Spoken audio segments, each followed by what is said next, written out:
One of the primary requirements for good relationships is adequate security.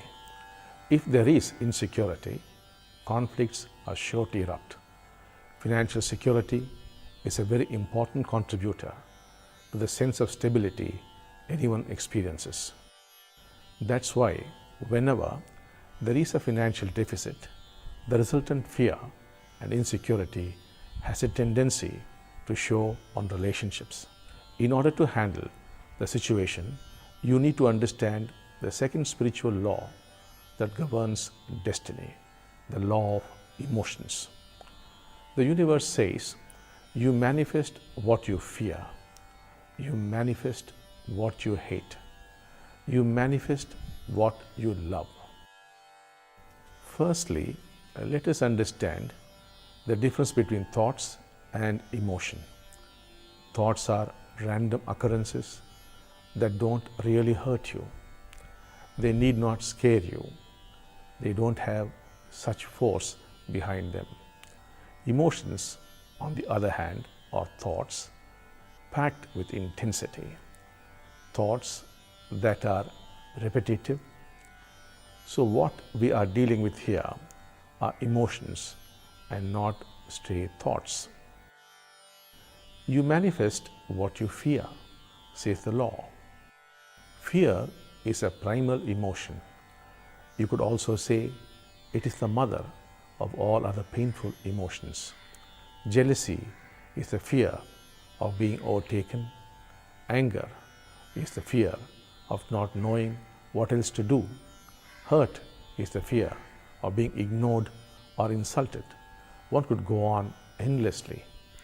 Let us learn this through a real life story. Once in the United States, news went around that a serial killer was hunting down a lot of people, and people were warned against entertaining strangers in their homes.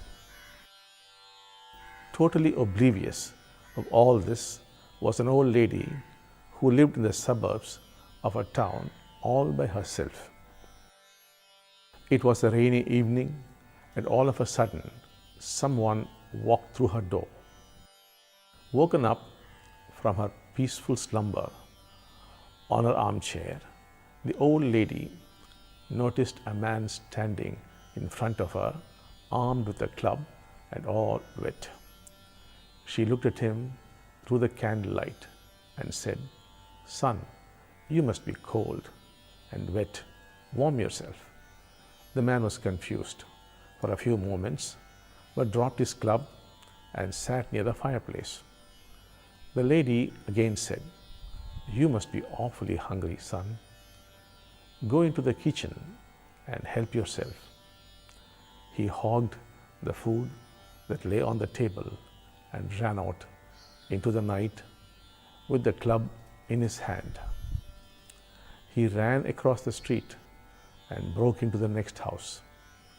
As the family screamed in terror, he used his weapon on them.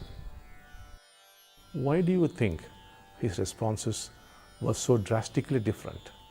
He was a maniacal serial killer, yet did not hurt the old lady, while he hurt the immediate neighbors, because you are the fuel for other people's responses towards you.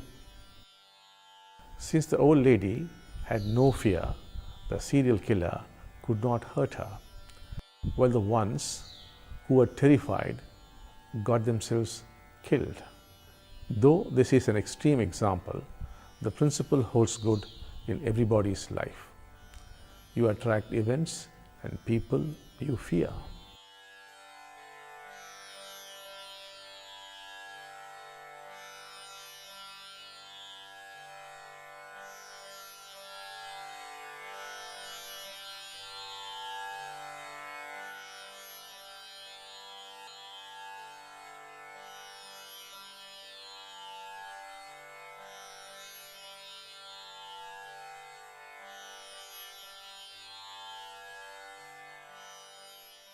Similarly, you manifest what you hate.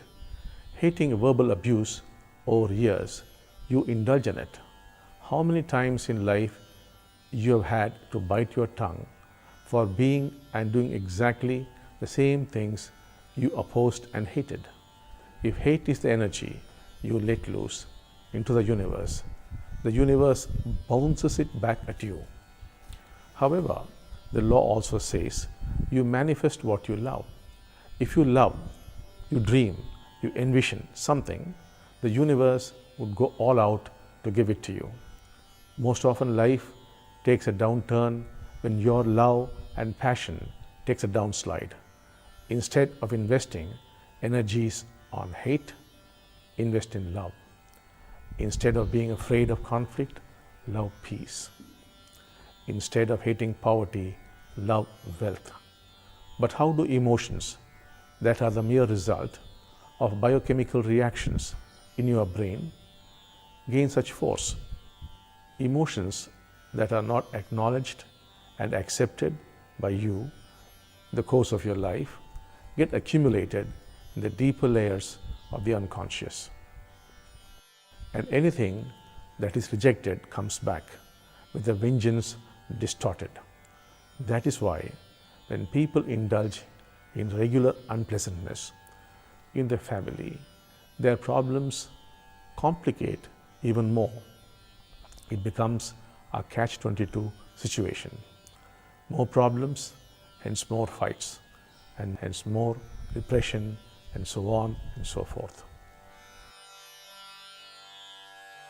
When in times of difficulty, do you usually use your family for gaining peace and strength, or do you only use it to vent out your frustration? What emotions have you got addicted to in relating to your family in difficult times? Coming to the next question of what is the solution to this? Despite one's best efforts and intentions, fear and disappointment persist. Hence, the only solution is to acknowledge and accept the fact of their existence without hiding from them. It is to be integral. Anything that is recognized and accepted does not turn destructive. That doesn't mean that you go around speaking and expressing these emotions out to people around you. All you need to do is to be integral to yourself. It involves 3 simple steps. Sit down quietly and watch your breath.